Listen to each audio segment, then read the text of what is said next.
Happy week of Halloween, everyone. It's strange to know that I'm bringing a second Halloween block theme to a close. But despite that, I hope you had fun with this year's sampling and that you enjoy what's next. A haunted house situation of the highest quality. Join me for a closer look.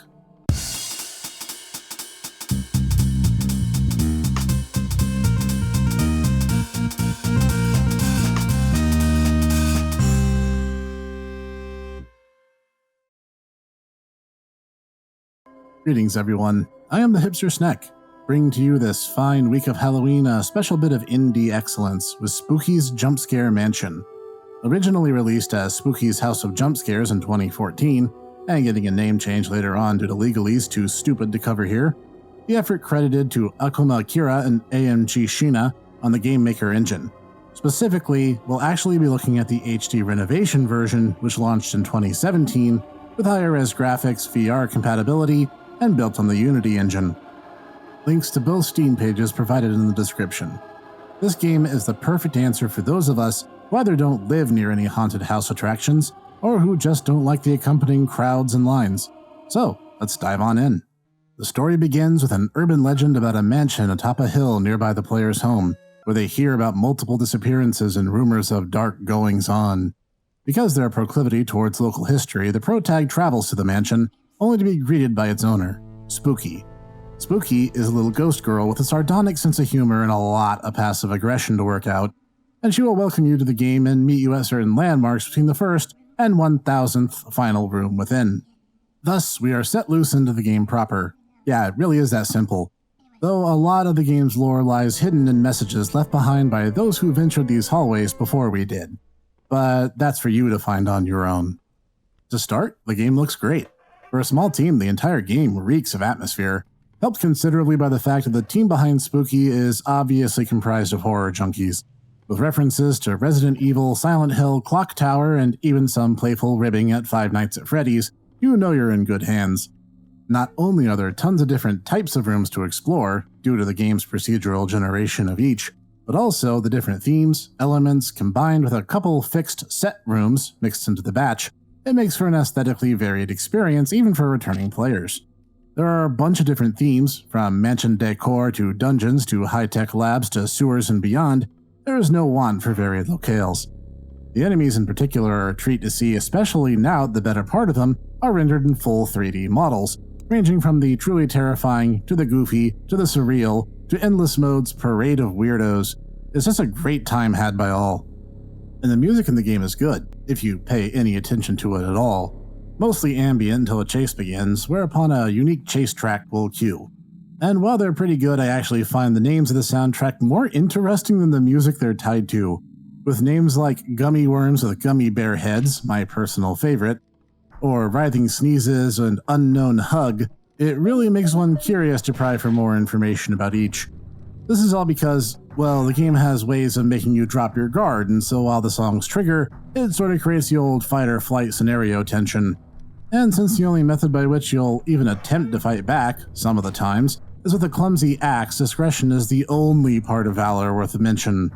So I rarely zero in to listen into the OST while playing the game, but outside I have found that it is solid stuff. Alright, on to gameplay. Basically, you control your protag from a first-person perspective and can walk and run. You can also open doors and interact with notes and computer consoles for additional story details. And that's it. The game focuses more on running from problems and solving basic key-to-door puzzles, so the core gameplay is actually quite simple, at least on paper. In execution, you're playing a horror game that naturally, by its own presentation and design, isn't terribly scary. In fact, nothing can actually hurt you for the first 50 rooms or so, as the most threatening encounter will be with the adorable cartoon character extended out on a cardboard sign accompanied by a jumpscare cord, hence Spooky's Jumpscare Mansion. However, the true insidious nature of the design is begging to be analyzed one step further. To fully appreciate it, let's rewind to room 1 where we meet Spooky herself.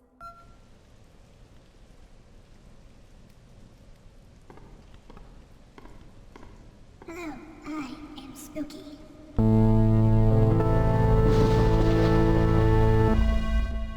And this is my home.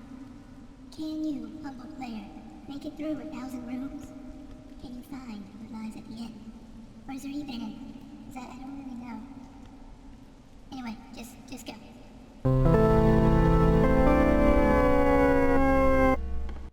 We're issued the challenge of clearing all 1,000 rooms in the house, at least in the regular mode, with a slight hint that something isn't quite as it seems. This is helped somewhat by Spooky herself being in no way intimidating. We're then loose to explore the mostly linear hallways and begin getting a feel for the game and its randomized nature. As said, you're not in any danger in the immediate first few rooms as you learn to move around and interact with items in your environment. In fact, you'll quickly have your attention diffused by aforementioned jump scare cardboard cutouts.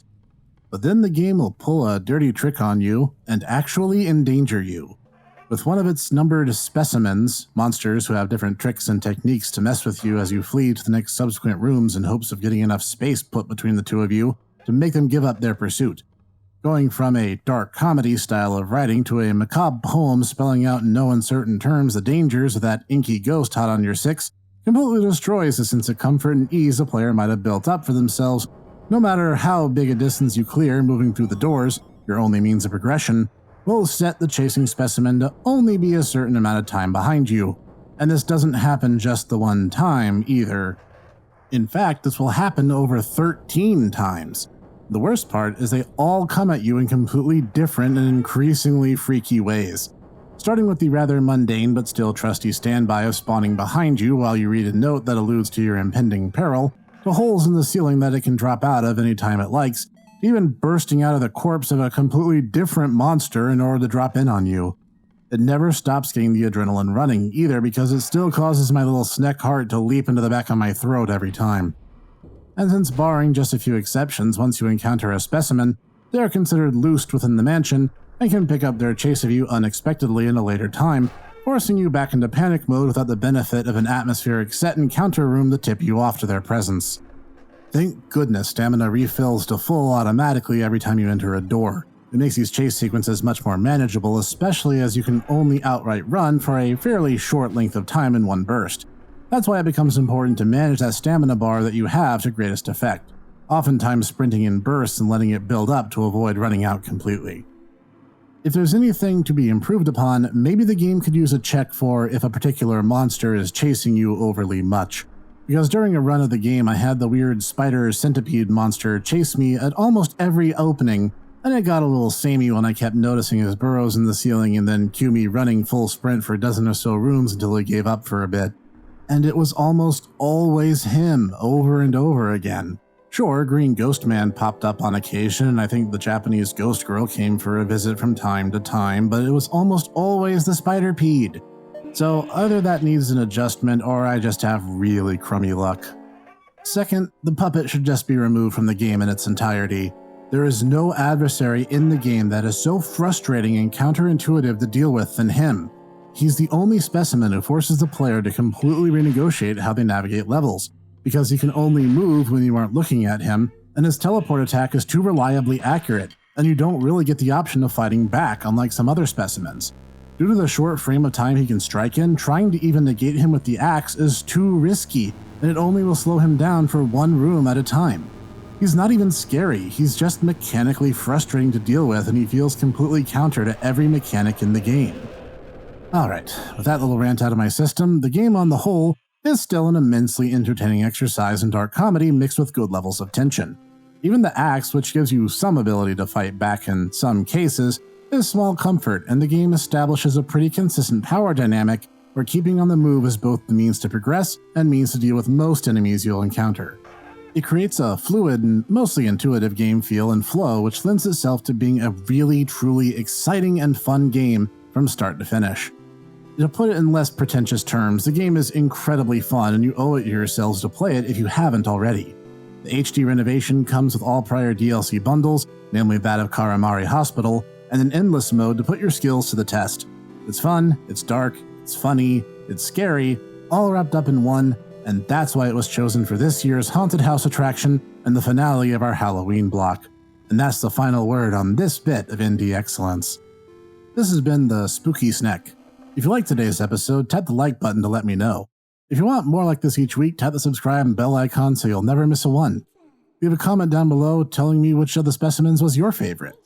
You You can also get more from me over on the Tomodachi Bros Podbean and YouTube Mirror, where we do anime discussions, movie breakdowns, game streams, tabletop RPGs, and more. But be sure to join me right here each week from our obscure games, N-D-X-Cellence, and more. And I will see you there.